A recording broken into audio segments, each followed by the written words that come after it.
la vinculación, no sé por qué la pantalla está que se borra constantemente. Principio de convencionalidad. Está vinculado esencialmente al contexto, ¿qué cosa? De que todos los tratados internacionales son vinculantes al Estado peruano. Por lo tanto, Convención de CEDAW, Convención de Derechos del Niño, Convención Americana, resultan vinculantes a esta situación en la cual la legislación peruana tiene que tener presente esto. Segundo elemento, principio de constitucionalidad, ¿correcto? Vinculado esencialmente, ¿qué cosa? A la premisa constitucional de que prevalece la Constitución sobre cualquier ley, ¿correcto? En tercer lugar, el principio de jerarquía normativa.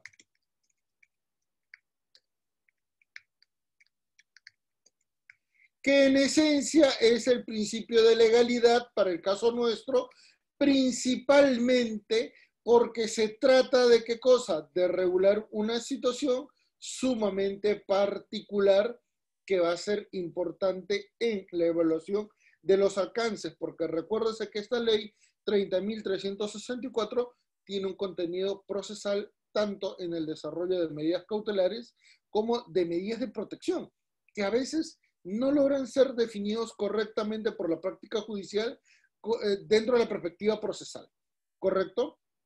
Y finalmente, señores, va a venir la última de ellas, que es, ¿qué cosa? El principio de igualdad, el principio de dignidad y la obligación de tutelar derechos de grupos vulnerables. ¿Cuáles derechos vulnerables son los pertinentes para el caso de nuestra exposición? Mujeres, niños, personas de la tercera edad.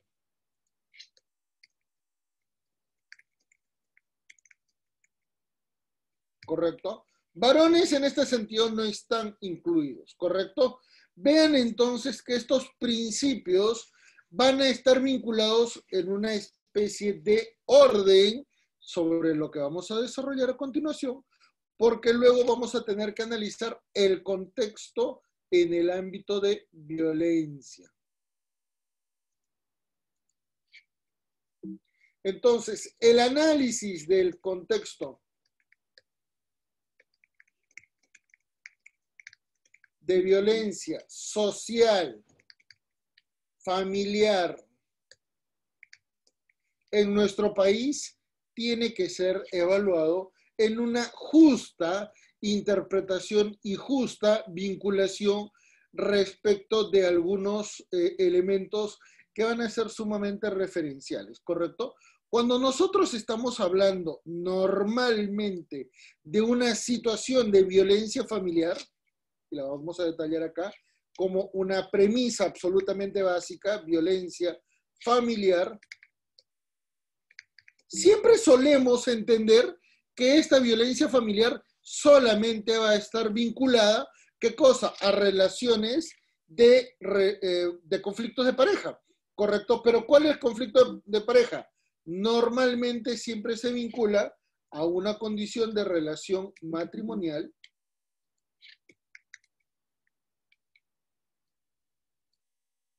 ¿correcto? Una relación matrimonial se vincula a una relación convivencial y eventualmente se relaciona a una relación afectiva, ¿correcto? Y uno podrá decir un momentito, hasta donde tenía entendido, solamente estábamos hablando de matrimonio, convivencia, concubinato. Ese es un error lamentable, ¿correcto? ¿Y por qué? Porque esta premisa de entender que de repente las condiciones y desarrollo del contexto de la violencia familiar que solo se relacionen a un contexto matrimonial, que eventualmente no incluya un contexto en el ámbito convivencial y que no incluya además un contexto vinculado a relaciones afectivas, es un error. Y es un error porque materialmente no se dan cuenta que en el ámbito de las relaciones afectivas vamos a poder ubicar, por ejemplo, contextos en el cual una pareja decide casarse, contraer matrimonio, y eventualmente la configuración de esponsales constituye un elemento que va a producir, ¿qué cosa? Un contexto económico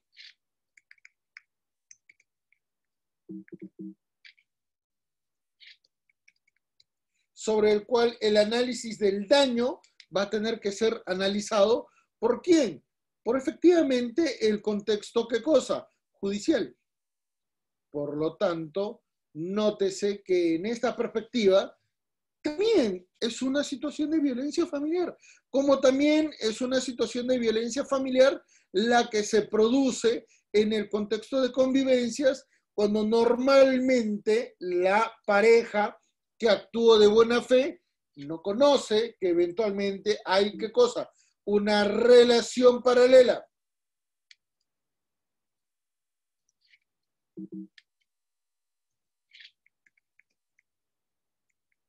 Y en las relaciones paralelas es donde surgen muchísimos problemas. Peor aún, no todo el mundo conoce ni tampoco logra visualizar que en el ámbito de los contextos de violencia familiar es posible ubicar dos tipos de situaciones conflictivas sumamente autónomas y especiales. ¿Como cuáles? Por ejemplo, los conflictos que surgen entre ascendientes y descendientes. Esto, por ejemplo, materia usual en casos de interdicción y de curatela. ¿Correcto? Y fíjense que estas situaciones son absolutamente constantes en el ámbito, ¿qué cosa? Judicial. Y nos permite indicar que no son los únicos, porque también van a haber conflictos entre familiares que van a tener, ¿qué cosa? El mismo nivel en la familia. Normalmente cuando se habla cuestiones vinculadas, por ejemplo, a las sucesiones. Y si me dicen que eventualmente los hijos no se pelean por el patrimonio de los progenitores a la muerte de estos, es un error. Si ustedes quieren un mejor ejemplo de esto, vean, por ejemplo, el octavo pleno casatorio en materia civil.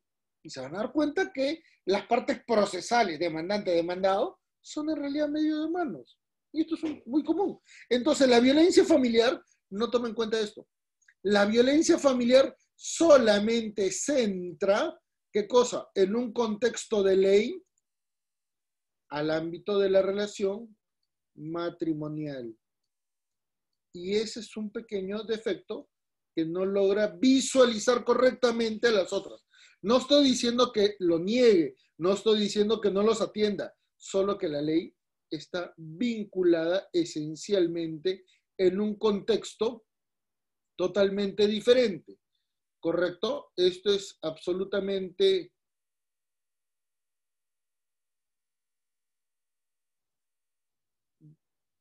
Bueno, entonces, cuando analizamos el contexto, entonces, de la violencia social familiar, vamos a poder observar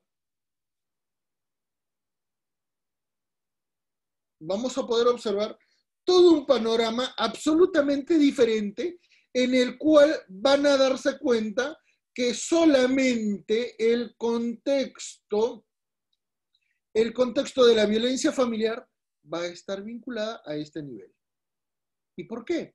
Porque en este contexto ustedes van a poder observar que va a venir que va a generarse ¿qué cosa? La intervención del Estado a través de sus órganos judiciales. ¿Correcto? A través del Poder Judicial, a través del Ministerio Público, a través del Ministerio de la Mujer, Poblaciones Vulnerables, a través inclusive del Ministerio del Interior. ¿correcto? Y nos damos cuenta que lamentablemente en estas situaciones es necesario configurar nuevos elementos de evaluación porque el contexto panorámico es totalmente diferente. Y por eso es que acá se generan una serie de situaciones en el ámbito procesal totalmente autónomos. Los procesos judiciales son totalmente autónomos, ¿correcto? Tanto en lo civil, tanto en lo penal, tanto en lo constitucional, tanto en lo familiar. Por lo tanto, nos permiten indicar eventualmente la necesidad de interpretar estas cosas. Y esta perspectiva, a ver, un segundito, por favor.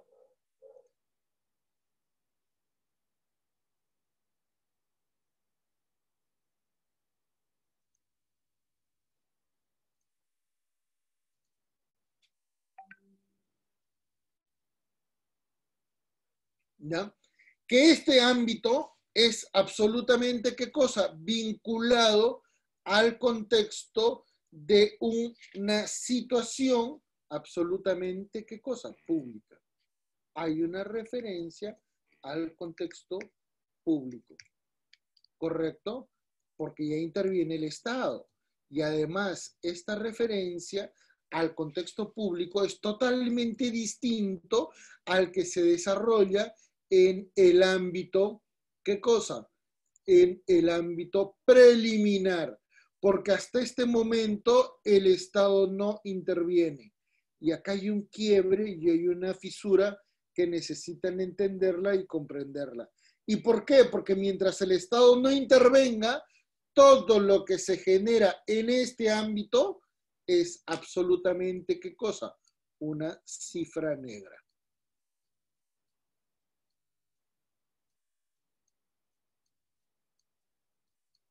Por eso es que normalmente se habla de que la violencia familiar no es correctamente definida por el Estado, porque hay muchísimo de referencias que no logran ser entendidos completamente. Por ejemplo, los conflictos entre familiares, como por ejemplo aquello que no se denuncia, ¿correcto? Porque eso también es eventualmente, ¿qué cosa?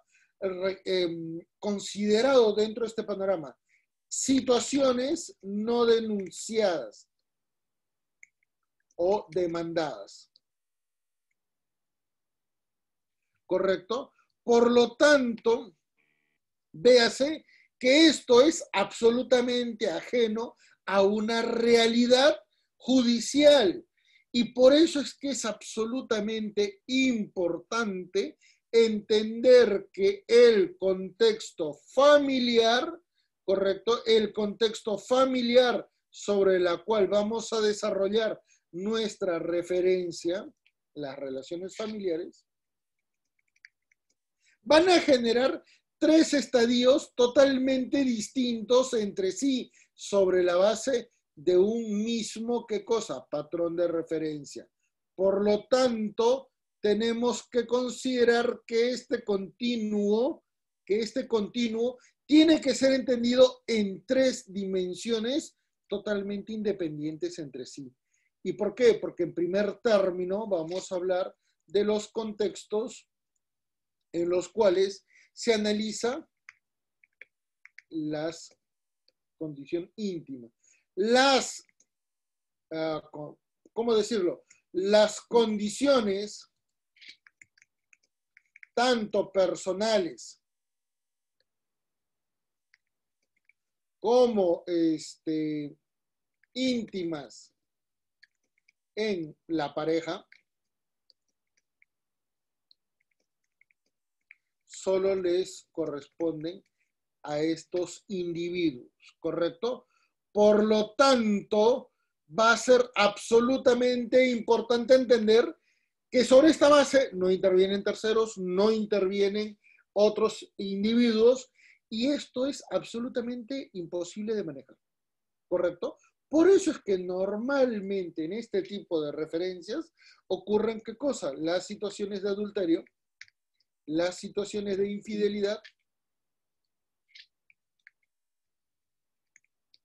o inclusive las situaciones de concubinato, ¿correcto? Que es diferente de convivencia.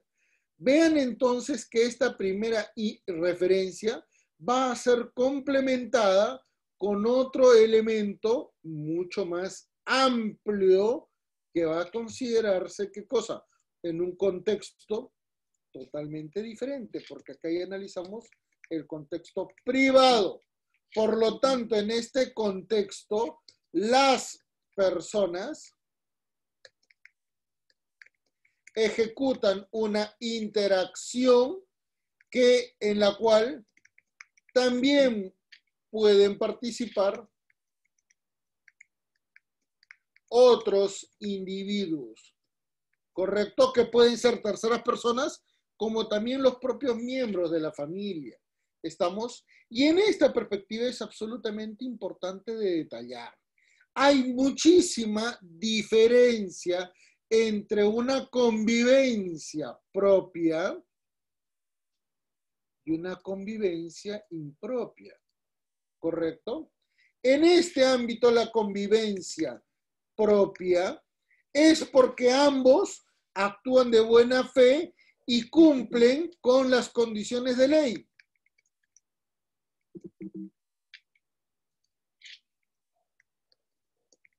¿Y qué significa cumplir con la ley?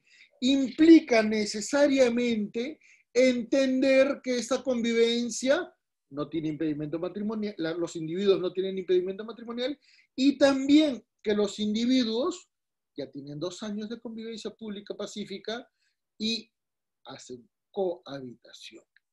Muy diferente a los contextos de convivencia impropia que se establecen en 2 dimensiones. ¿Correcto? Que se establecen en 2 dimensiones. En primer lugar, la convivencia típica, sobre la cual podemos detallar, ¿qué cosa? Una situación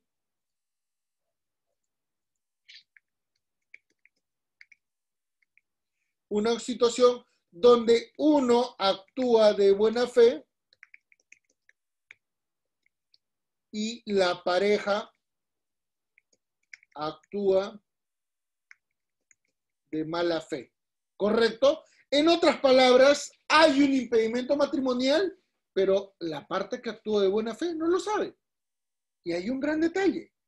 Estas situaciones, por lo general, suelen provocar, ¿qué cosa?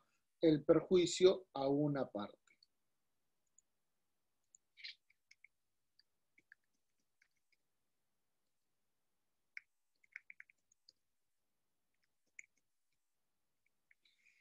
Y por más que el tiempo, por más que los plazos puedan actuar a su favor, se debe entender que estas personas no logran atender sus expectativas en un contexto absolutamente referencial. ¿Estamos?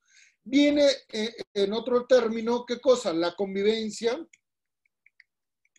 también impropia, ¿correcto? Pero donde las 2 partes conocen el impedimento matrimonial de una de ellas. ¿Correcto? Y esto es absolutamente importante porque no perjudican ¿a quién? A la pareja. Esto normalmente se da en situaciones, ¿qué cosa? De separación de hecho.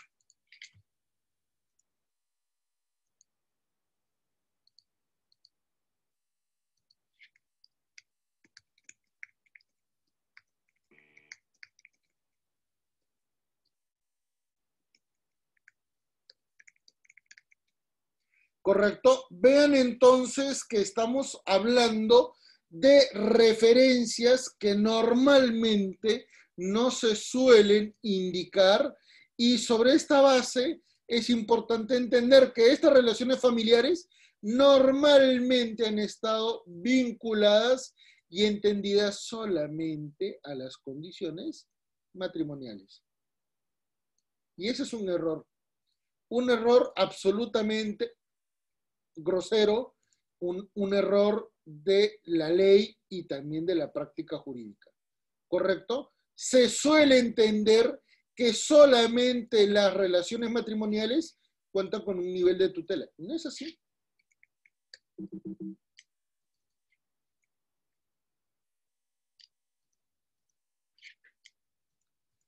No entiendo por qué hay algunos problemas en el ámbito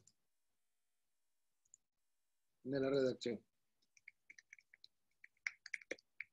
Correcto, de la relación matrimonial.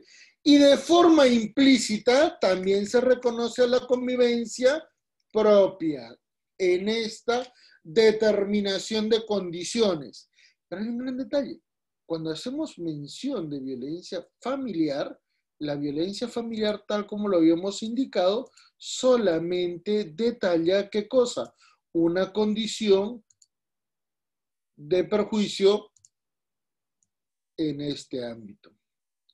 Lo que existe antes de que intervenga el Estado participa en este nivel, no se considera propiamente defendible.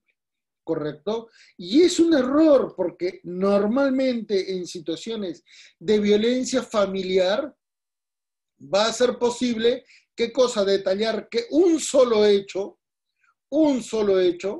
vean por favor,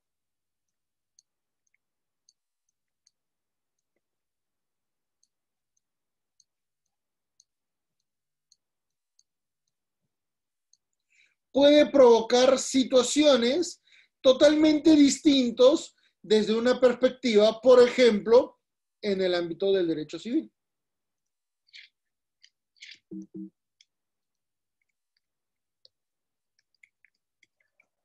Y es totalmente diferente cuando, por ejemplo, acá analizamos qué cosa, una situación de divorcio por causal. Y ahí se van a dar cuenta que las condiciones son totalmente distintas a las que se analiza, por ejemplo, en un contexto penal.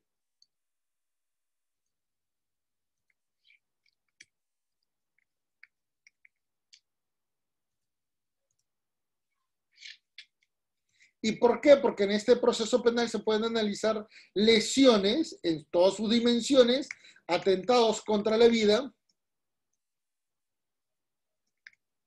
e inclusive las situaciones de feminicidio, que en esencia el tipo penal está mal ejecutado y por eso es que hay muchos errores que no logran ser entendidos de una manera correcta y por eso es que hay muchísima desprotección a tantas víctimas en situaciones bastante particulares. En tercer lugar, en el ámbito del proceso civil,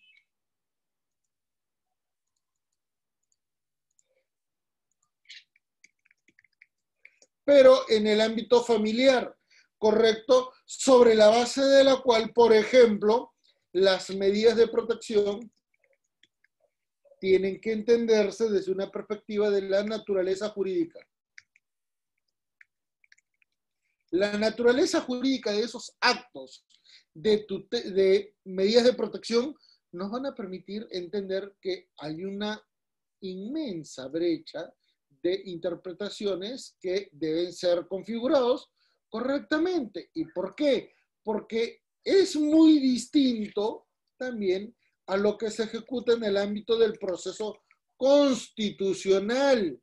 Y en el proceso constitucional, las garantías, los principios y también los ámbitos de tutela resultan ser totalmente diferentes. Por lo tanto, véase, detállese que estamos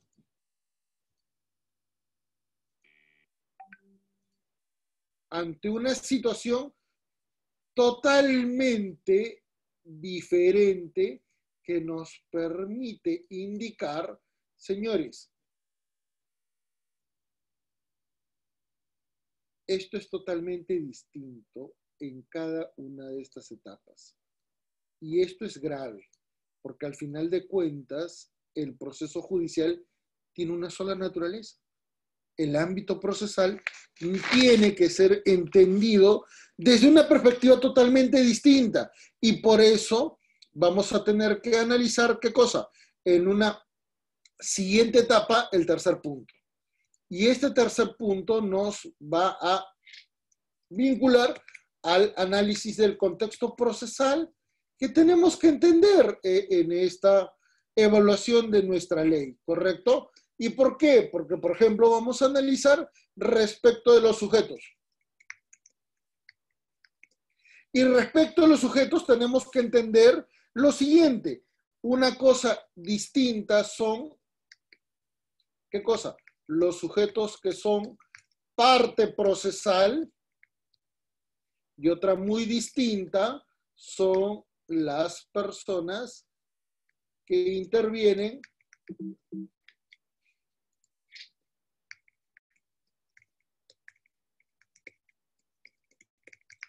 en el conflicto familiar. ¿Correcto? Que es totalmente distinto. ¿Sí? En segundo lugar, vamos a poder observar que el derecho de acción va a estar vinculado esencialmente, ¿qué cosa? Con la legitimidad para obrar y también, ¿qué cosa? Con el ámbito del interés para obrar. Y finalmente vamos a analizar, ¿qué cosa? El contexto del impulso procesal. Porque recuérdese que estamos hablando de un proceso más próximo al civil que al penal, porque así ha sido configurado. Y finalmente se analiza mucho más en el ámbito penal, por una condición pública, donde va a ser importante analizar, ¿qué cosa? El contexto de víctima, la identificación de la víctima, donde va a ser importante analizar, ¿qué cosa? El rol del Ministerio Público y de la Policía Nacional, ¿correcto? Como también el rol que va a ejecutar, ¿qué cosa? El Poder Judicial. Y fíjense que estos tres subelementos son muy importantes, porque en primer término, señores, no solamente en el contexto procesal, sino también en el contexto sociofamiliar, las personas que intervienen en un conflicto familiar son mucho más elementos que dos. Y por eso es que, lamentablemente, cuando hay una situación de crisis grave, el proceso judicial solamente identifica dos partes.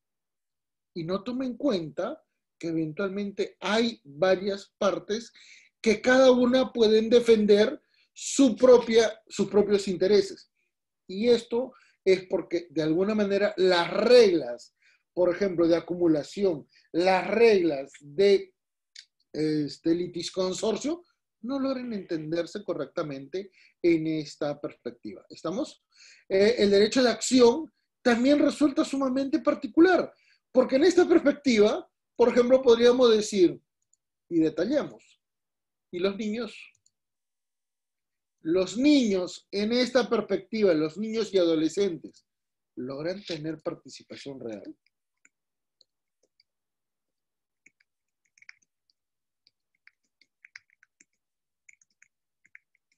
¿Cumplen realmente la condición de ser sujeto de derechos cuando no pueden participar procesalmente, cuando no tienen vinculación a los resultados del proceso, cuando no pueden, ¿qué cosa?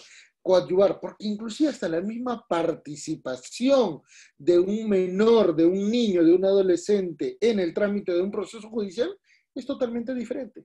Por ejemplo, señores, si ustedes observan Código Civil, Código del Niño y Adolescente, el artículo 85, ¿qué detalla? Que el juez escuchará a uno y tomará atención a otro. El juez especializado debe escuchar la opinión del niño y tomar en cuenta la opinión del adolescente. Pregunta, ¿y es un elemento procesal? ¿La prueba testimonial es absolutamente básica para poder definir un resultado judicial? No. En el ámbito de familia, ¿esto es relevante? Sí. Pero recuérdese que ese artículo solamente habla en conflictos a nivel de tenencia y régimen de visitas. Por lo tanto, no es válido para el contexto de violencia familiar y mucho menos en los ámbitos, por ejemplo, constitucional, no se toma en cuenta.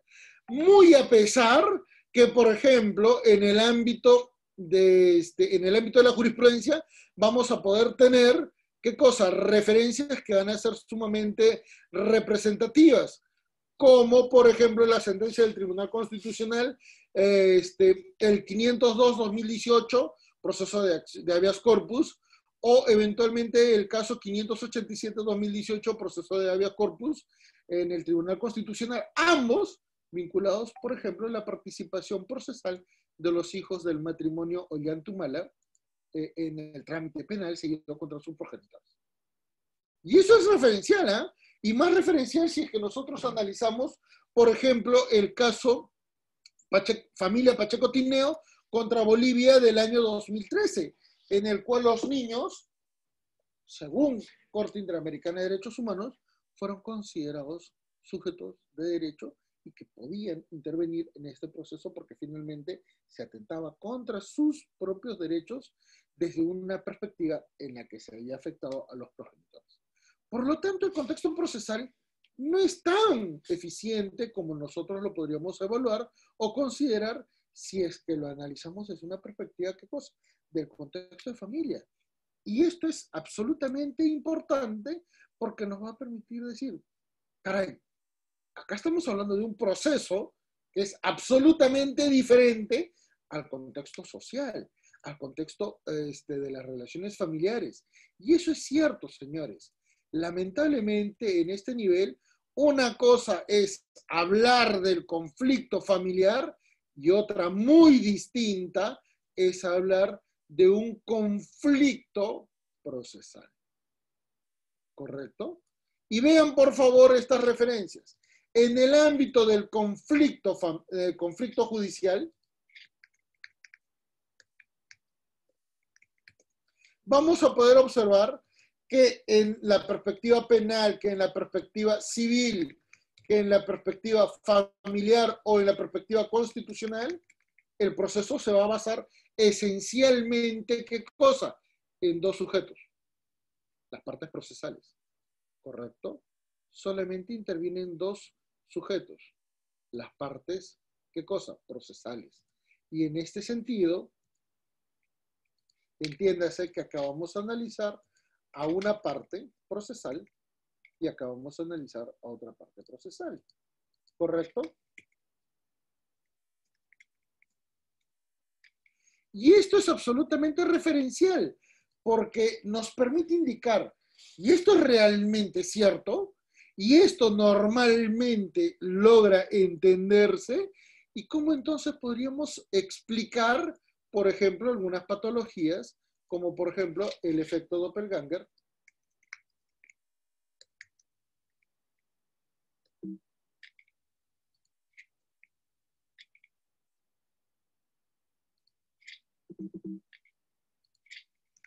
en el cual las personas interactúan y cambian roles, tanto de agresor como de víctima. Y le vamos a dar un ejemplo sumamente sencillo, señores. En los contextos procesales, por ejemplo, en el ámbito, en el trámite de un proceso de alimentos, y nótese que alimentos no está en la ley de violencia familiar, ¿correcto? Normalmente la parte demandante, ¿correcto? En el primer proceso suele ser, ¿qué cosa? La parte denunciada en el segundo proceso por, ¿qué cosa? Violencia familiar. Al denunciarse, ¿qué cosa? El síndrome de alienación parental o la generación de obstrucción de vínculo o eventualmente el desarrollo de una situación de padrectomía.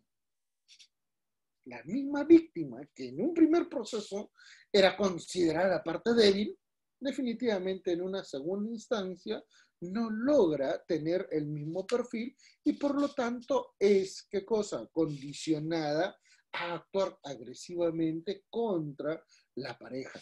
Y vean que esta situación es totalmente distinta, porque eso está en el ámbito del conflicto judicial. Sin embargo, el conflicto familiar es totalmente distinto, porque el conflicto familiar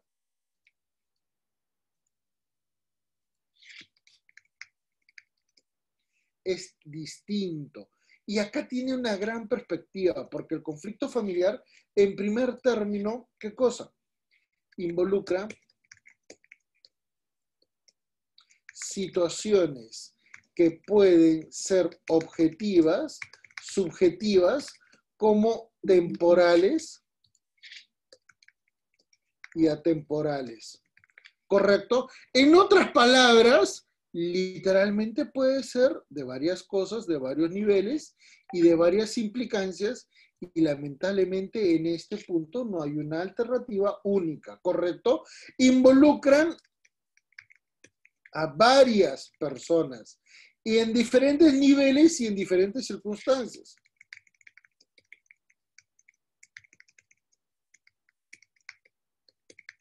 Por ejemplo, señores, a nivel de conflictos en una pareja sentimental. Y si no me creen que no, que estoy inventando cuestiones ajenas al ámbito de la ley, correcto. Vean entonces el contenido de la ley cuando normalmente hablan de la mujer que es afectada por ser tal. Un ridículo completo en el ámbito legislativo que nos permite indicar que no se puede hacer esas diferenciaciones tan genéricas porque finalmente terminan afectando a la propia dama afectada. ¿Correcto? ¿Y por qué? Por principio de legalidad. Por el solo hecho de ser mujer. En otras palabras, si querían un nivel de tutela, la propia ley les está considerando un nivel de condición tan minoritaria y tan negativa que literalmente no podrían considerarse sujetos de derechos. ¿Correcto? Estos niveles de conflicto en una pareja pueden ser muy formales, que pueden generar, por ejemplo, los responsables, como ya lo dijimos, pero también pueden generar una serie de situaciones que están también especificadas en las medidas de protección, especialmente en el decreto supremo, que nos permite hablar en este tema, ¿correcto? Y esto es absoluto, que es el reglamento de la ley 30.364. Y esto es absolutamente gráfico porque de alguna manera vamos a entender que al no estar especificadas estas situaciones, se tiene que hacer una interpretación sumamente extensiva que resulta complicada de poder entender a primera intención, ¿correcto? También vamos a poder hablar, ¿qué cosa? De conflictos en ámbitos familiares complejos. Porque una cosa, por ejemplo, es que tengamos una familia ensamblada y otra cosa muy diferente es que tengamos familias paralelas. Otra muy distinta es que tengamos familias, ¿qué cosas? Secuenciales. Y esto es totalmente distinto. Los nuevos tipos de familia terminan por complicar el contexto subjetivo. Y hay otra gran situación que resulta ser sumamente importante de detallar. El contexto personal, íntimo y familiar de una persona. ¿Y por qué? Porque esto es bastante esencial. En particular porque hay muchas situaciones de procrastinación. Hay personas que se ven afectadas y que no ejecutan nada. Hay otras situaciones en las cuales ya generan de patologías que explican su comportamiento, por ejemplo, el síndrome de Estocolmo, que es la de secuestro permanente, como también pueden haber situaciones totalmente diferentes y que puedan ser positivas, como por ejemplo situaciones de reconciliación y de reunificación familiar. Y no me van a indicar, no me van a negar que en muchas situaciones, después de una denuncia en las cuales se planteó una denuncia ante la PNP o eventualmente en un órgano judicial, y en el tiempo, las mismas personas optaron por superarlo, optaron por decir, bueno, ya pasó, ya se superó, y la familia retomó su relación habitual. Y bueno, cuando el trámite procesal se vuelve a ejecutar, viene la notificación y dice, ustedes estaban en un conflicto judicial y podría, ¿qué cosa? Generarse medidas de protección a favor de la denunciante. Y el denunciado dice, pero si hoy vivo con la denunciante y no hay ningún inconveniente. Y la propia denunciante dice, sí, ya lo superamos. Momentito, ¿esto es fácil de poder acceder, de generar en estas perspectivas? No, sí o no. Por eso es que es absolutamente importante entender qué cosa, el comportamiento de las personas. Y el comportamiento de las personas nos permite indicar, señores, que esto va a tener que ser absolutamente referencial. ¿Y por qué? Porque no todos van a actuar en la misma medida. ¿Correcto? No todos reaccionan en el mismo nivel ni en el mismo sentido. Hay situaciones que pueden ser detalladas en 3 niveles, ¿correcto? En 3 niveles porque es importante indicarlo. El primero de ellos, cuando la persona no asume una condición negativa, por más que se le indique, por más que se le hasta ruegue, no va a hacer absolutamente nada. Y por eso es que no se podrá ejecutar, no existirán denuncias o eventualmente planteamientos judiciales contra el agresor. Podría decirse, lo está haciendo por la familia, las condiciones subjetivas que motivan el comportamiento de esta persona no son alteradas por una acción externa.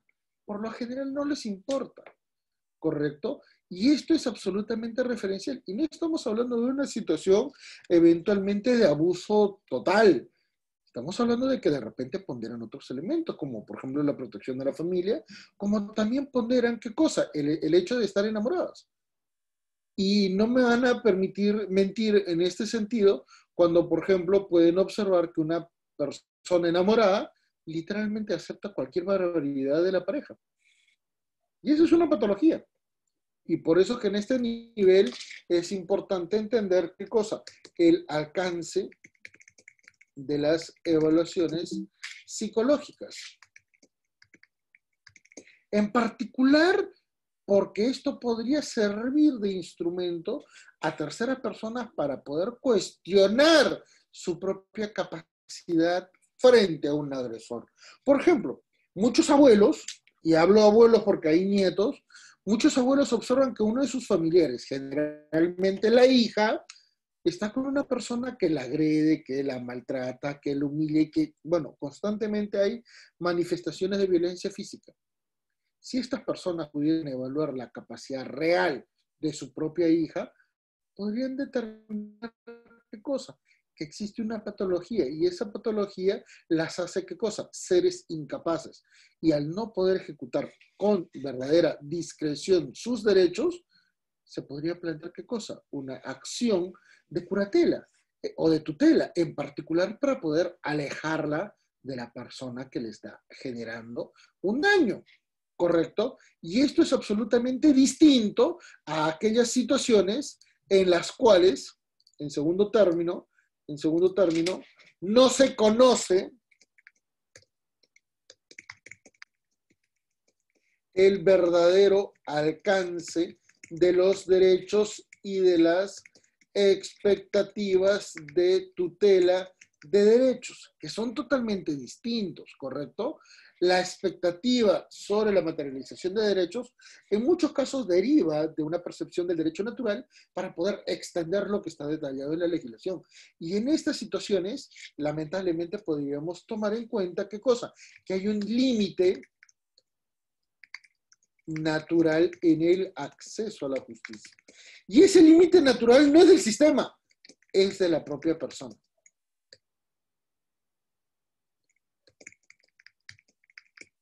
¿Y por qué? Porque van a complementarse situaciones en las cuales eventualmente las condiciones negativas en lo económico y en lo familiar literalmente condicionan la tutela de derechos. ¿Correcto? ¿Cómo podría una persona plantear un divorcio o una separación o una tutela judicial efectiva si eventualmente no puede cumplir o no puede atender el honorario de un abogado? No, pero existe la justicia gratuita. Perdón, pero la justicia gratuita, por mucho que pueda tener mucha diligencia, no va a superar el contexto judicial y el contexto procesal de estos trámites. ¿Y por qué? Porque normalmente hay mucha sobrecarga procesal. Por lo tanto, entiéndase que estas situaciones, cuando ya se analiza la verdadera dimensión del daño, ¿correcto? Cuando ya hay una perspectiva del daño, cuando ya se asume el efecto negativo de los hechos de violencia familiar, ya es distinto, porque en estas situaciones ya se tiene que identificar, ¿qué cosa? Correctamente a la víctima. Y la víctima no solamente va a ser una persona, porque la víctima puede ser, ¿qué cosa? Individual, puede ser colectiva por el término familiar, como también puede ser, ¿qué cosa? Una víctima estructural. Esto es, no solamente recibe el daño de parte de la pareja, sino también recibe un daño de parte del propio sistema judicial. Por ejemplo, hace 10 años, 15 años, cuando habían denuncias de violencia sexual, en particular contra las damas, cuando las damas iban a notificar, iban a denunciar estos hechos, la policía, los fiscales, los jueces, no tomaban en cuenta la sensibilidad elevada de estas damas afectadas en su honor, en su intimidad, en su perspectiva de derechos en el ámbito sexual, atacados. Y por eso es que habían preguntas absolutamente inmanejables que en la actualidad se procura tener un nivel de sensibilidad. Mejor es en los niños. Es más, señores, en los niños, cuando son atacados sexualmente, la Corte Suprema es tan ridículamente formal que les exige actuar como si fueran adultos y no se dan cuenta que en realidad han sido violados. Y vean el nivel de discrecionalidad en la poca perspectiva del análisis del conflicto familiar que nos permite decir, ¿y esto a qué se debe? ¿Qué pasó? Una respuesta es bastante sencilla. No entienden, no comprenden el contexto de las relaciones familiares sobre las cuales se desarrolla un proceso judicial.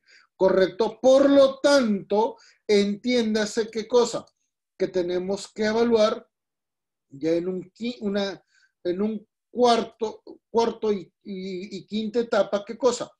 El contexto de referencias. ¿Correcto? En el quinto nivel tenemos que analizar, perdón, cuarto nivel tenemos que analizar análisis de la perspectiva de la víctima. ¿Y por qué tenemos que analizarla en esta dimensión, señores? Tenemos que entender que esta víctima tiene que ser entendida en una situación totalmente diferente. ¿Y por qué? Porque van a haber 3 grandes elementos de evaluación.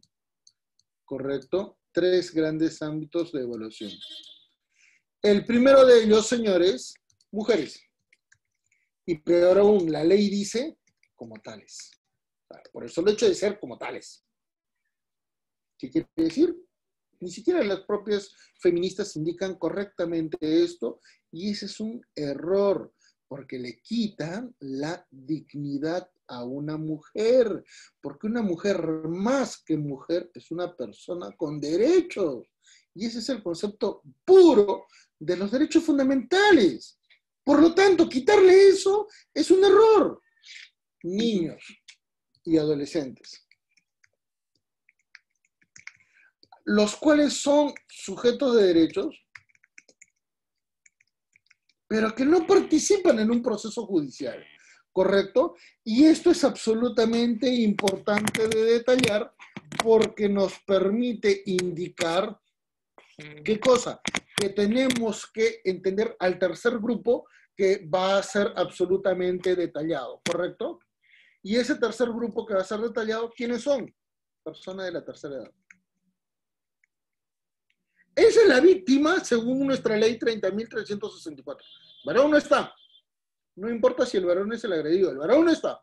¿Correcto? Y si se considera como tal, Es una extensión absolutamente discrecional, pero que no resulta, ¿qué cosa? Pertinente ni tampoco objetiva.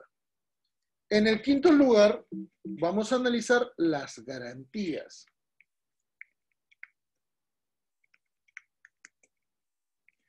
Que se aplica, que son vinculantes al proceso judicial, ¿correcto? Y obsérvese lo que ya habíamos indicado previamente. Estas garantías van a tener que entenderse también desde una situación totalmente diferente, ¿correcto? Y vamos a analizarla en tres perspectivas.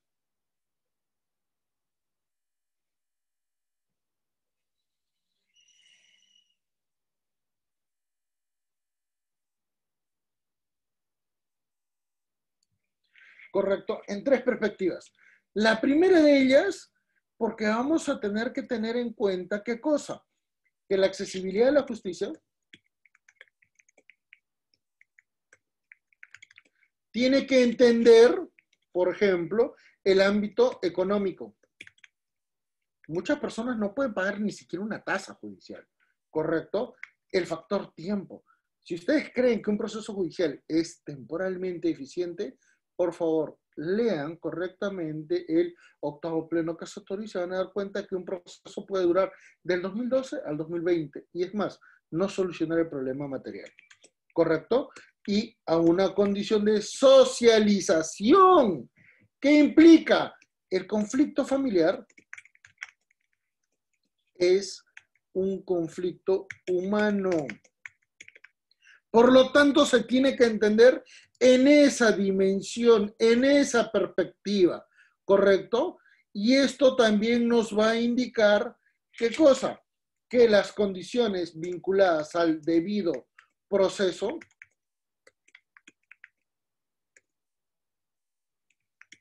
van a estar vinculadas complementariamente a la necesidad de tener, ¿qué cosa? Un juez imparcial, a la situación, ¿qué cosa? De que ese juez debe motivar su decisión, y ustedes verán que en muchas medidas de protección los argumentos son tan informales, son tan endebles, porque devienen ¿de dónde? De una sola declaración. ¿Ustedes creen que en un proceso penal, en un proceso civil, la sola declaración genera la acción del Estado? Ahí se dan cuenta que en el ámbito procesal de familia, la perspectiva es totalmente distinta, es totalmente autónoma y por lo tanto se tiene que evaluar esa condición. ¿Y por qué? Porque se tiene que relativizar el proceso civil puro, porque en el ámbito familiar las situaciones de sumisión, las situaciones de condicionamiento son totalmente diferentes a las que se desarrollan en un proceso penal, en un proceso civil. ¿Correcto? El juez debe motivar su decisión, pero a la misma vez tiene que generarse, ¿qué cosa? La evaluación de una doble instancia, como también tiene que actuarse actuación judicial en un plazo razonable. ¿Correcto? Son conceptos, son elementos que finalmente van a permitirnos detallar, ¿qué cosa? Una tercera condición que va a ser absolutamente importante. ¿Cuál? Cuando ya analizamos la tutela judicial efectiva, que se complementa mucho con el debido proceso, ¿correcto? Tenemos que ya entender el alcance procesal de las medidas de protección, que finalmente es el motivo para analizar nuestra exposición, ¿correcto? Muy bien. En este ámbito, analicemos, por favor, ¿qué cosa? El verdadero alcance de estas medidas de protección.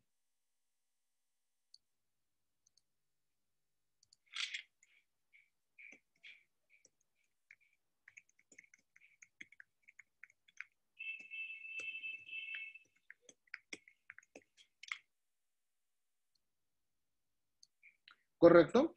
Y vean, por favor, que vamos a evaluar varias situaciones. Las medidas de protección las vamos a ver al final, ¿correcto? Vean, por favor, que en este sentido, en primer término, vamos a analizar por ejemplo, a las medidas cautelares. ¿Correcto? En segundo término, vamos a analizar, ¿qué cosa? Vamos a analizar a las medidas innovativas o de no innovar. ¿Correcto? Vamos a analizar, por ejemplo, las medidas anticipadas. Y finalmente vamos a analizar las medidas autosatisfactivas. Para luego ya analizar, propiamente dicho, las medidas de protección. ¿Correcto? Esta va a ser nuestra última alternativa. Y vean, señores, ¿qué significan las medidas cautelares? Las medidas cautelares, perdón. Las medidas cautelares en este sentido, ¿qué es lo que procuran detallar? Señores, las medidas cautelares en esencia procuran garantizar, ¿qué cosa? Se garantiza la efectividad de una decisión judicial final que puede ser emitida en un proceso en trámite. ¿Correcto? ¿Por qué se ejecuta? Porque puede evitar los riesgos de una demora en el trámite del proceso. En esencia, esa es una medida cautelar. Por eso es que normalmente están muy vinculadas al contexto procesal civil puro, ¿correcto? Porque es de alguna manera donde más se vincula por el alcance económico, ¿correcto? Las medidas innovativas o de no innovar procuran modificar el estado de hecho existente para ¿qué cosa? Para ordenar o disponer el cese de una actividad contraria a derecho, ¿correcto? Estos son normalmente también vinculados al ámbito procesal civil, porque de alguna manera se dice, déjese de hacer esto, ¿correcto? Las medidas anticipadas tienen una naturaleza procesal diferente, diferenciada, porque de alguna manera estas procuran, ¿qué cosa? Son provocadas por la urgencia y del trámite del proceso y eventualmente, ¿qué cosa? Se ejecutan de modo inmediato. Son especialmente para efectos de garantizar derechos. Los alimentos, por ejemplo. Es una medida anticipada devenida de una medida cautelar, ¿correcto? Y las medidas autosatisfactivas, que son totalmente distintas, nos van a permitir indicar qué cosa, que estas medidas autosatisfactivas en esencia cumplen su objetivo y se acabó. ¿Ya?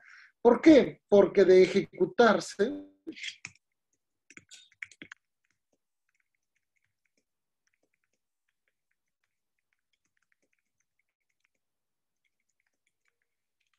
porque acá viene la gran perspectiva, porque en caso de ser ejecutadas inmediatamente, ya no hay problema.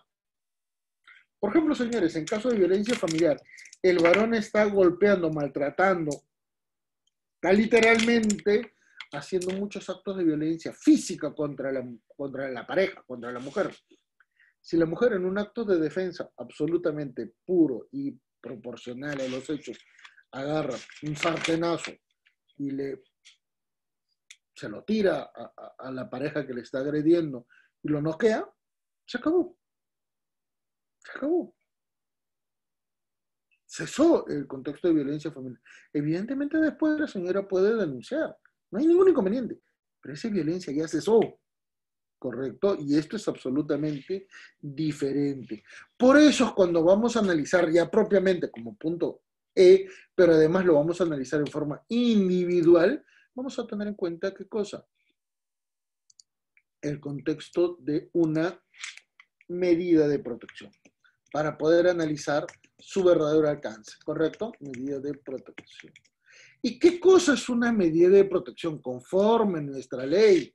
¿Correcto? Y esto es absolutamente importante de entender, porque es un mecanismo procesal destinado a neutralizar o minimizar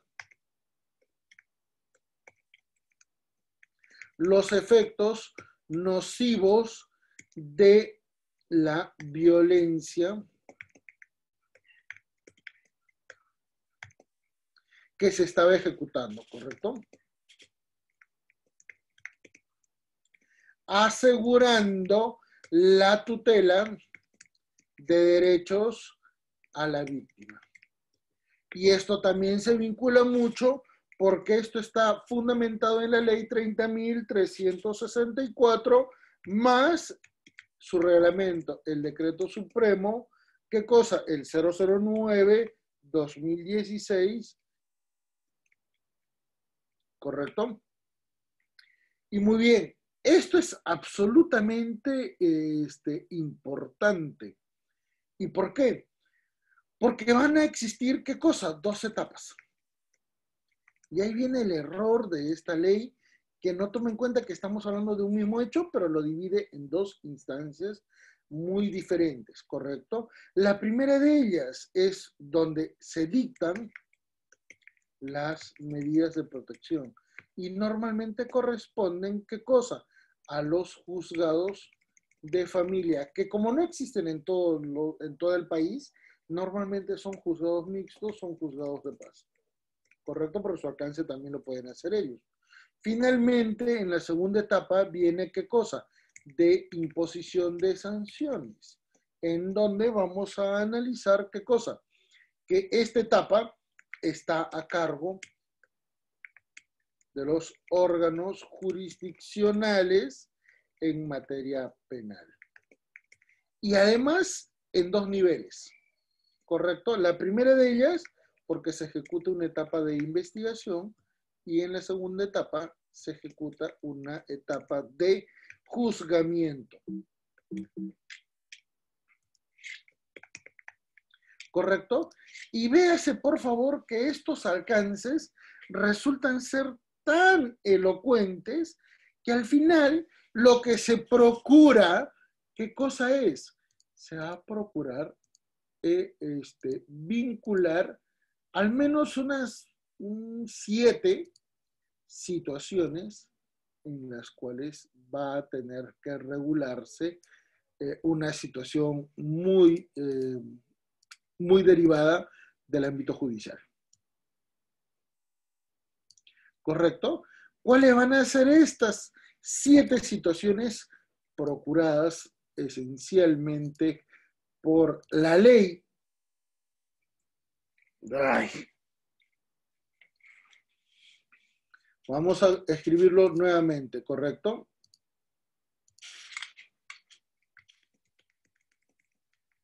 Un segundito y logro tipear todo nuevamente para que ustedes lo puedan tener como material. ¿Correcto? Es un mecanismo procesal destinado a neutralizar o minimizar los efectos nocivos de la violencia, asegurando la tutela de derechos en la víctima. ¿Correcto? Esto está vinculado entre la ley 30.364 más el decreto supremo 009 2016, ¿correcto? Y finalmente establece 2 etapas, ¿correcto?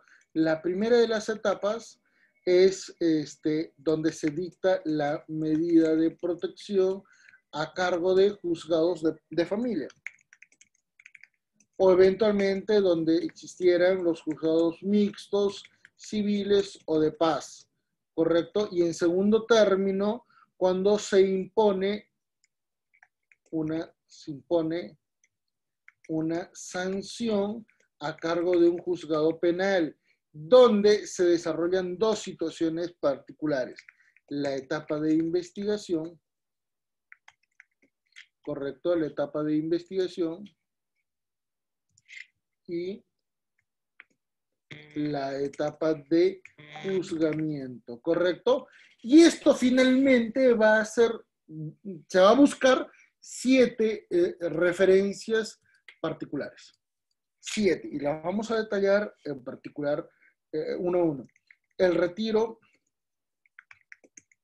del agresor del domicilio, ¿correcto? El segundo de ellos va a ser el impedimento de acercamiento entre el agresor con la víctima, es evidente.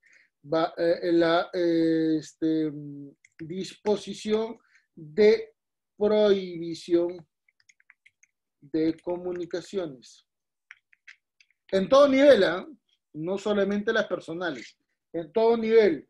4, la prohibición de tener armas. Quinto nivel, se ejecuta un inventario de bienes, ¿correcto? 6,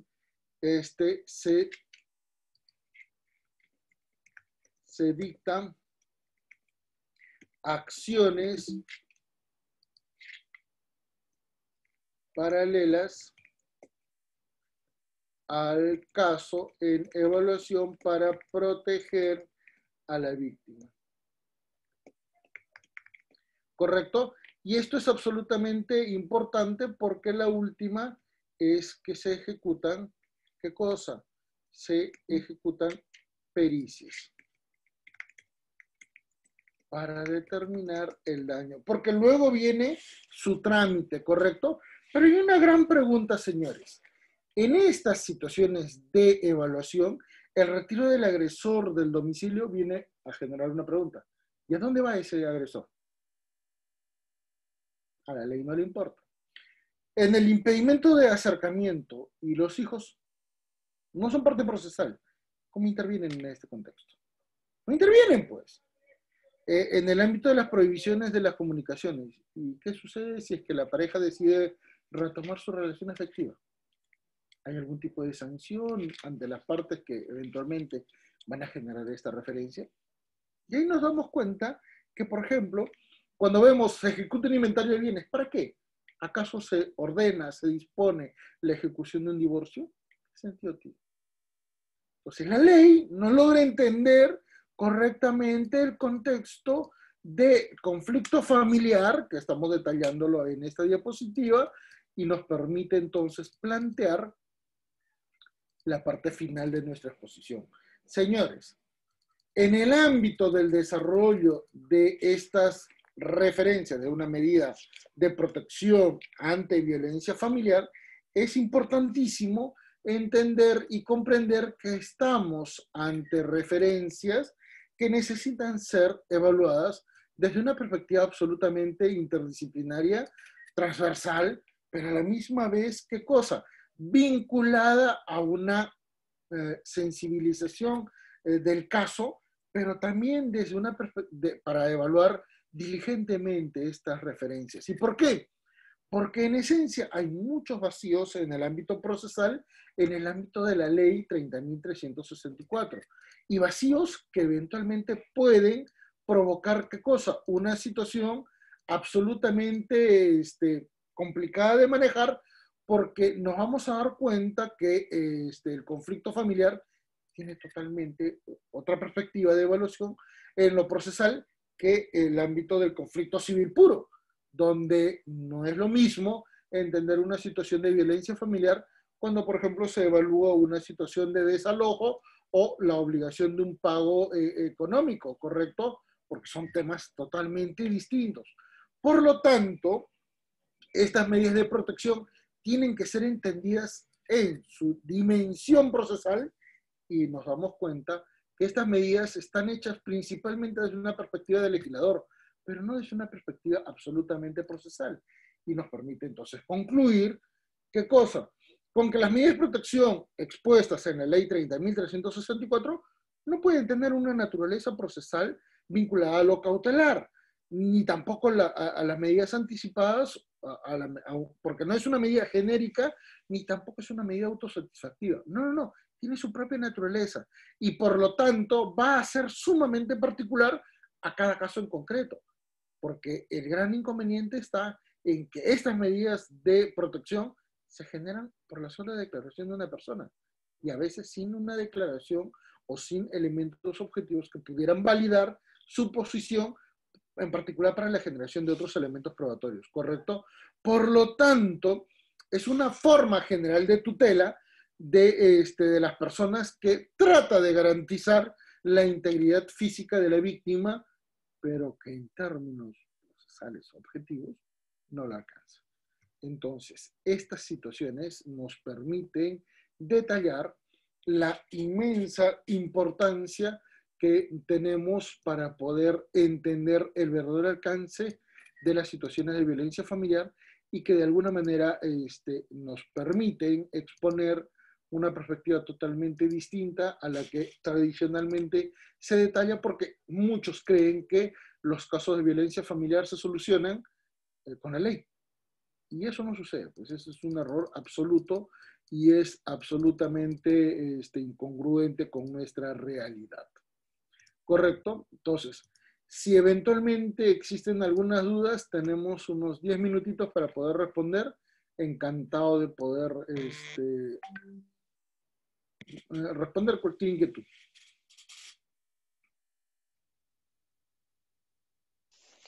¿Alguna consultita?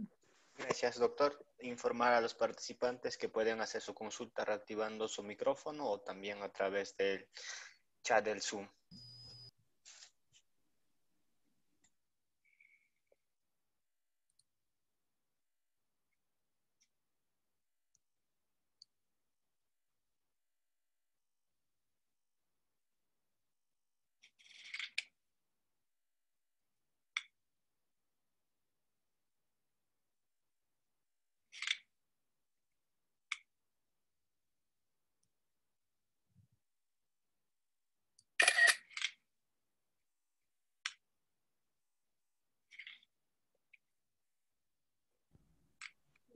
Doctor, buenos días. Buenos días, ¿cómo está? Le habla Juan Solís, doctor. Quería hacerle una consulta o pedirle a usted, con todo el conocimiento que tiene, que nos brinde un ejemplo de violencia económica, doctor. Gracias. Es que ese es el problema. La ley ha expuesto el contenido de la violencia económica y lamentablemente no se puede ejecutar en términos ordinarios. Es más, hay una jurisprudencia a nivel de casación que resulta totalmente incongruente con lo que contiene esta ley 30.364. ¿Por qué? Porque esta sentencia que les estoy mencionando detalla una situación de chantaje económico provocado por la esposa contra el marido, y lamentablemente la Corte Suprema dijo que eso no es violencia. Y era un acto de chantaje. Y el acto de chantaje puro no logra ser entendido en su verdadera dimensión. Y ese es un gran inconveniente. Estamos, un acto de violencia económica podría decirse el acto de la manipulación económica para la prestación de alimentos. Y eso podría ser, pero hay un gran detalle. La evaluación de las situaciones de violencia económica, en este caso, es mejor tratarlas como es mejor tratarlas en el ámbito del proceso de alimentos e inclusive el proceso de delito de omisión de asistencia familiar. Es más, ese delito de omisión de asistencia familiar ya no existe en la actualidad.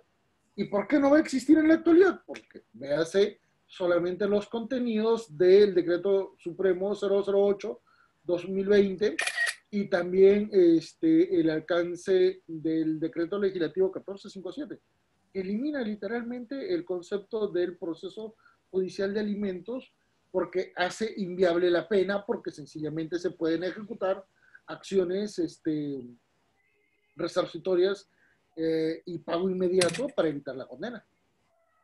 Ahí te das cuenta que la legislación trata de exponer muchas cosas, pero que no tienen contenido sustancioso, no tienen un contenido práctico en la parte cotidiana.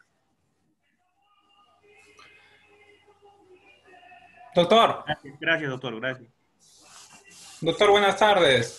Le saluda Jorge Cebriano Llora de Trujillo. Tenía una duda. Con todo gusto. Cuando se realiza la denuncia policial de la presunta agraviada, cuando se le llena la ficha de valoración de riesgo, ¿cómo realmente se puede diferenciar un acto de violencia familiar con un conflicto familiar? Si cuando se sabe, cuando yo he visto, lo tienden a confundir y prácticamente todo lo llevan a violencia familiar, y cuando también ya se sabe que hay algunos conflictos familiares que vienen desde antes, que no tiene que ver con el hecho en sí.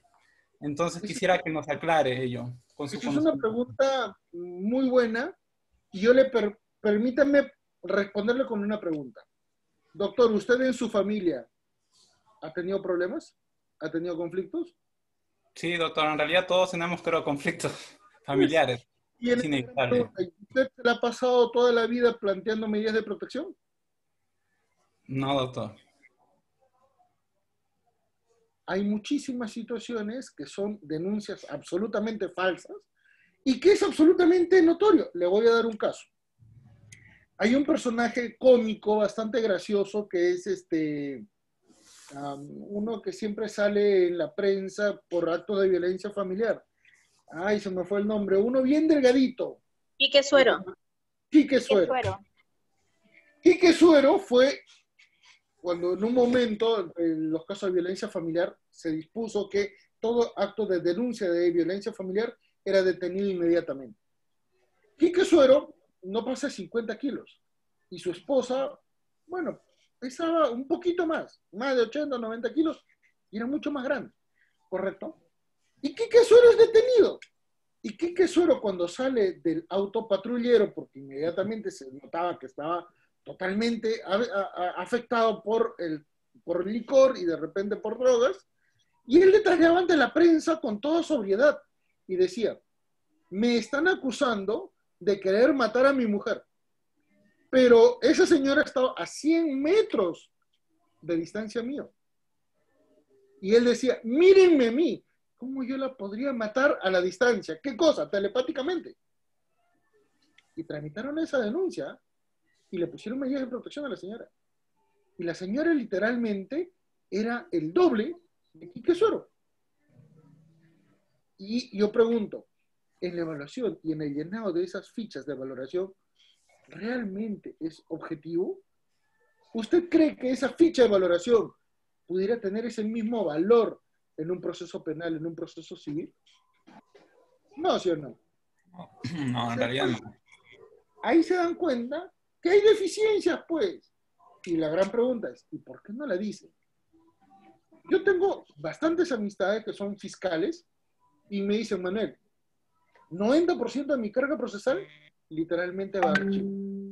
Y literalmente va a archivo porque no tengo los elementos probatorios para poder acreditar. Y normalmente es: me dijo que me iba a matar, me dijo que iba a hacer esto, me dijo que pasaba esto. ¿Cómo acredito? ¿Cómo evalúo? Y ahí viene el gran error del sistema judicial de entender que estas situaciones son absolutamente objetivas, cuando en realidad los contextos de subjetividad sobrepasan a las personas. A tal nivel que muchas veces, después de actos de violencia familiar, las mismas parejas involucradas tienen hijos. ¿O no? Sí, doctor. ¿Y qué sugerencia o qué procesalmente, o no sé, se podría dar como un aporte para mejorar esa situación de la denuncia de violencia familiar? Desde el año 2003 he propuesto derecho procesal de familia. No se puede entender el proceso judicial en familia desde la misma perspectiva con la que se obliga, según título preliminar del Código Procesal Civil, al juez. El conflicto familiar es totalmente diferente, es subjetivo. Y el conflicto civil puro, netamente en la evaluación de derechos y de intereses. El conflicto familiar es totalmente distinto. Por ejemplo, si ustedes han tenido la oportunidad de llevar cualquier caso, cualquiera, no interesa el contexto, yo les podría preguntar, ¿ustedes creen en cuánto tiempo una pareja que ha sufrido un adulterio, una infidelidad, perdona a la otra persona? Nunca. Si alguien me puede dar un plazo, se lo agradecería. Me he pasado estudiando esto más de 15 años. Y viene la gran pregunta, ¿en cuánto tiempo perdona? No creo. Difícil. Así es. Por lo tanto, no se pueden utilizar las reglas procesales de un contexto totalmente diferente, formal, a una situación absolutamente, ¿qué cosa? Humana. Por eso es que el tercer pleno casatorio detallaba, ¿qué cosa? La importancia de flexibilizar. Pero ¿cómo se puede flexibilizar si normalmente los operadores judiciales y los abogados están enfrascados en entender que el conflicto civil es absolutamente excluyente?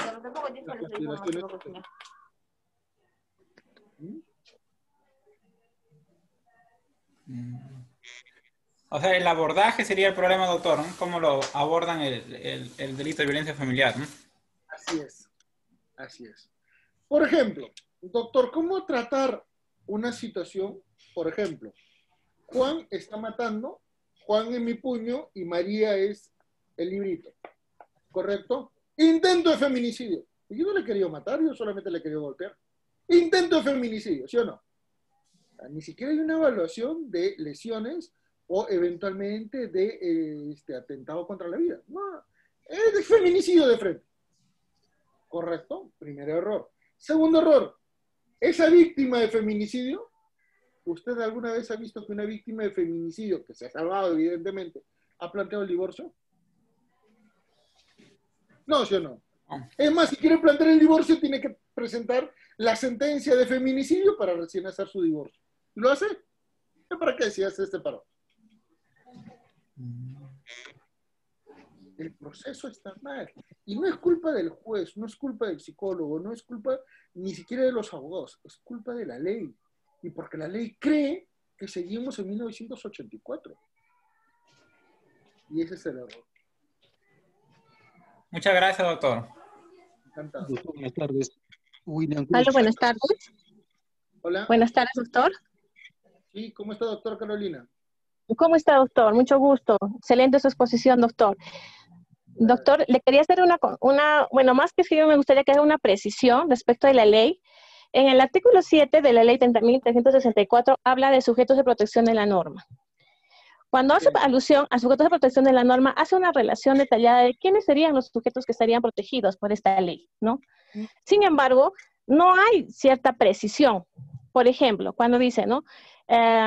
Primero, ya más o menos te delimita cuando dice parientes, ¿no? Hasta el 4º grado de consanguinidad y 2º de afinidad, ¿no? Ahí solamente podríamos considerar como parientes por afinidad cuando los familiares de la pareja pues están casados, para decirlo cuñado o suegro. Pero ¿qué pasa cuando hay una agresión entre los familiares, pero de una pareja que son convivientes, que no han contraído un matrimonio? Por lo tanto, no habría esa afinidad, ¿no? O que son solo enamorados. O que son enamorados, ¿no? Eso, doctor. En este caso no habría no serían sujetos de protección de la norma, porque la ley no lo establece así. Sin embargo, o me equivoco, doctor. No, para nada. Ahí se da cuenta que la ley, cuando quiere precisar hechos, resulta inconsecuente. La ley tiene 4 características: general, abstracta, atemporal, vinculante. Cuando quiebre el carácter general, establece estos errores. Y ahí te das cuenta que los contextos de relaciones familiares en nuestro país son totalmente distintos. Tienes convivientes, tienes parejas. Es más, hoy por hoy hay amigos con derechos. Y si nadie sabe, nadie se mete, nadie sale afectado, ¿o no? Entonces, ahí vienen los inconvenientes. Esta ley cree que seguimos en 1984 y trata de proteger principalmente al matrimonio y a la familia nuclear. Pero eso ya no existe. Doctor, agregando a la pregunta, cuando hablamos de sujetos de protección de la norma, en la última parte dice, y todos los que convivan en un mismo domicilio, o todos los que convivan. ¿A quién o sea, el hecho de que convive una persona en el mismo domicilio ya le da la connotación de violencia familiar, ¿no? Siempre dice siempre que no hay una relación contractual o laboral, dice. Ahí, ¿cómo podemos delimitar a quiénes se consideraría sujetos de protección de la norma que viven dentro del mismo domicilio? Ese es un concepto tan gaseoso que al final de cuentas es como un cajón desastre, ¿no? Lo puedes utilizar cuando vas perdiendo el caso. Ese es el problema. Es más, ni siquiera los mismos jueces tienen una coherencia total sobre esto, ¿eh? Me preguntan constantemente esto y bueno, se tiene que evaluar casuísticamente, pues.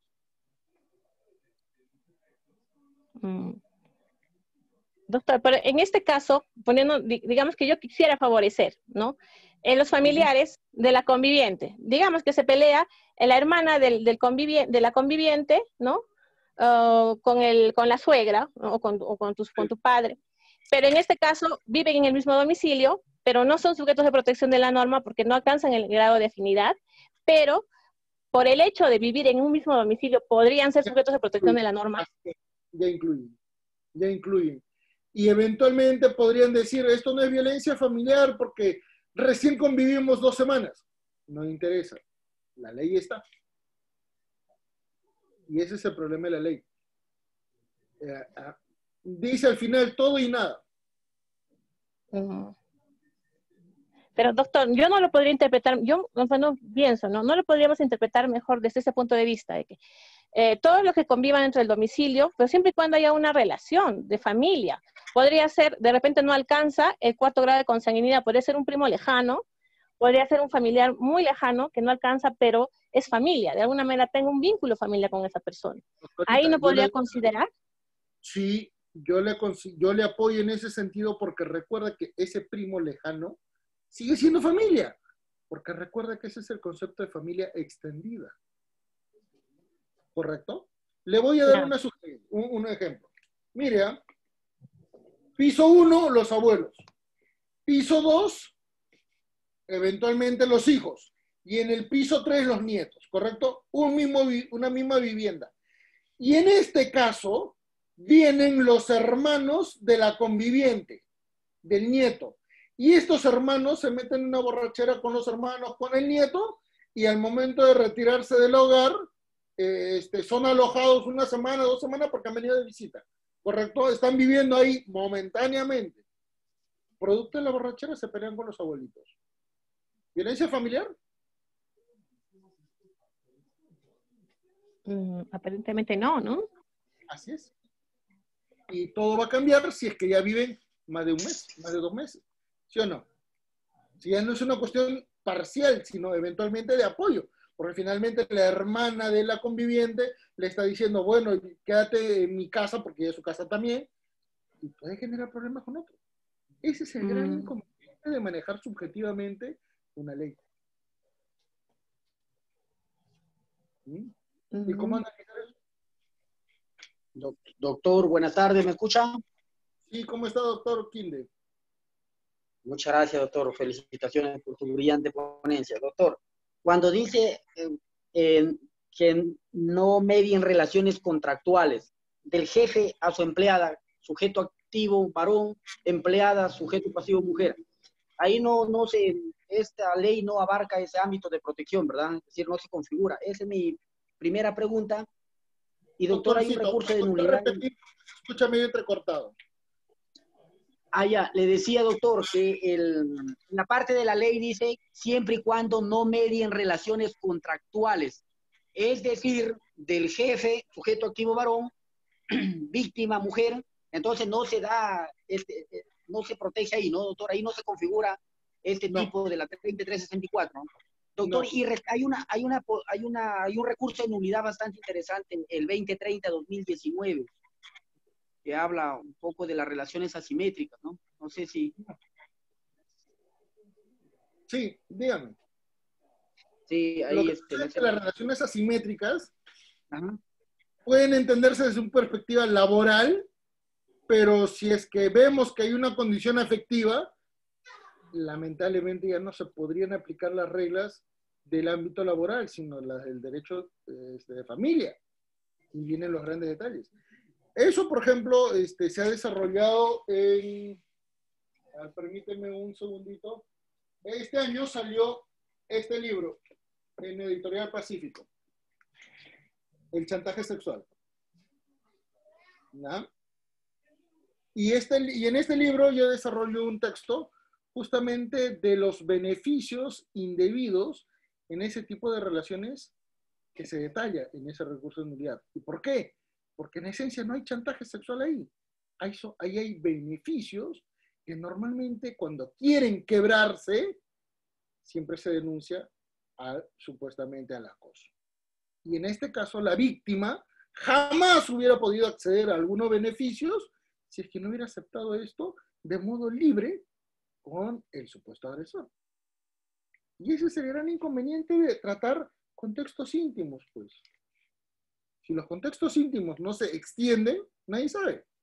Pero cuando ya normalmente generan situaciones de malicia, de abuso, eventualmente de una condición externa en el ámbito, por ejemplo, administrativo para el ámbito laboral, podrían generar muchos problemas.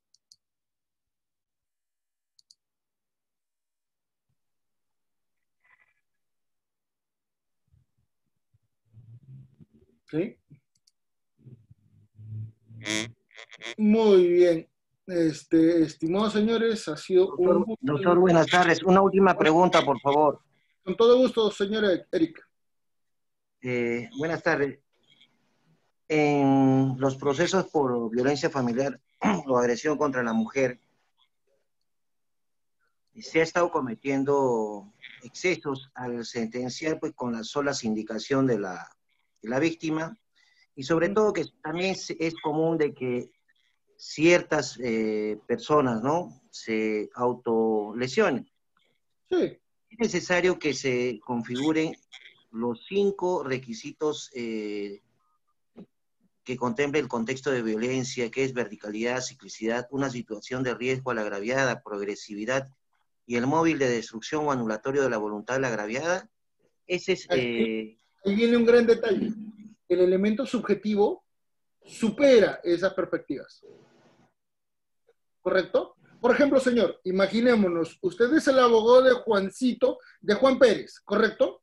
Y Juan Pérez le dice constantemente, me quiero separar de mi esposa porque ya no soporto que me pare diciendo inútil, o que me siga diciendo gordo, o que me siga diciendo enano.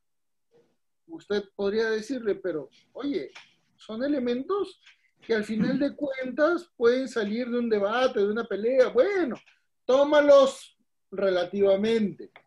Pero ¿qué pasa si usted ya no es abogado de Juancito Pérez, sino de repente de María González? Y María González le dice, me han dicho fea, me han dicho gorda, me han dicho enana. ¿Ve que los alcances son distintos? Y ese es el gran problema de aplicar subjetividad a un contexto absolutamente de conflicto de humanos. Esto se podría remediar si se ejecuta y se genera una autonomía del derecho procesal de familia para poder imponer desde el inicio no solamente medidas de protección, sino la solución del conflicto. Porque por más que se dicte una medida de protección, las personas no la cumplen. Y si no la cumplen van a seguir peleándose, ¿o no? Y al final, como no hay una solución objetiva, llegan hasta violencia física y hasta feminicidio. Y seguimos, ¿qué cosa? Generando una espiral de violencia. Lo ideal es atenderlo inmediatamente. Doctor, disculpe, la última preguntita, por favor. Dígame. Ya, doctor, en la ley 3364 nos habla de 5 tipos de violencia, ¿no? Pero en el artículo 122b solamente habla de violencia física y psicológica. Pero, doctor, ¿dónde queda la violencia patrimonial, la violencia económica? ¿Conoce alguna sentencia a nivel del Perú que se haya dado respecto a ello? Ya, esa es una. Y la última, doctor, esas medidas de protección, ¿hasta cuándo tienen vigencia? ¿Qué pasa si me absuelven del delito? ¿Cómo quedan las medidas de protección? Las medidas de protección son temporales. Son temporales. Ahí viene el gran detalle.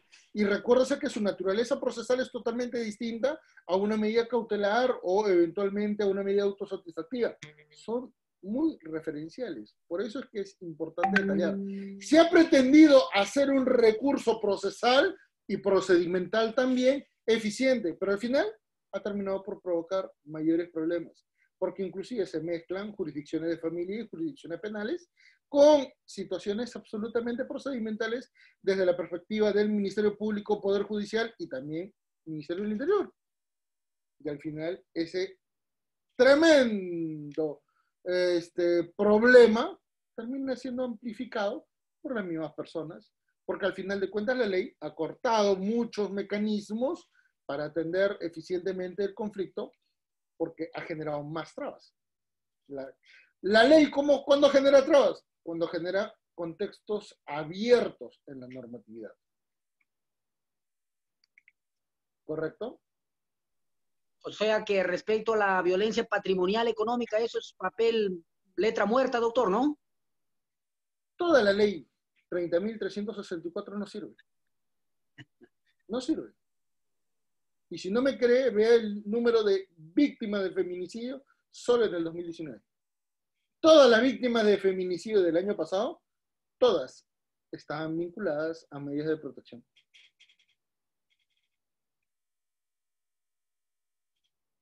Pero ya esa es cuestión de política criminal, ¿no, doctor? Ya Pero un momentito, usted acaba de dar una respuesta, política criminal. Esto supuestamente es de derecho de familia. Ahí te das cuenta que un mismo hecho no puede ser analizado de forma especializada de manera autónoma. Tiene que ser unificado. Y esa es la propuesta que planteo desde el año 2003. Eso es lo que planteo desde el año 2003.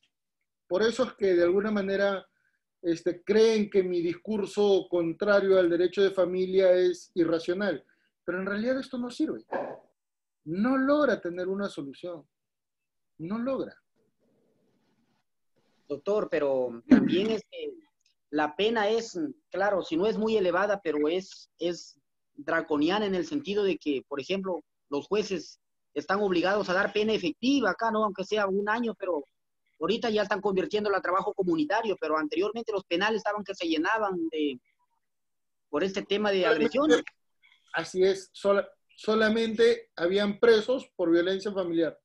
Y al final tú dices, ¿yo para qué quiero tener un sistema penal donde hay un montón de casos de delitos contra el Estado y solamente hay puro omiso de asistencia familiar y violentos? O sea, el sistema está mal. El sistema está mal, ¿o no, doctor? Definitivamente, sí, doctor. Bueno. Ha sido un gusto, señores. Nos vemos hasta una siguiente oportunidad. Cuídense mucho. Muchas gracias, doctor. Muchas gracias. Muchas gracias. Gracias, doctor. Gracias, doctor. Gracias, doctor. Gracias, doctor. Gracias.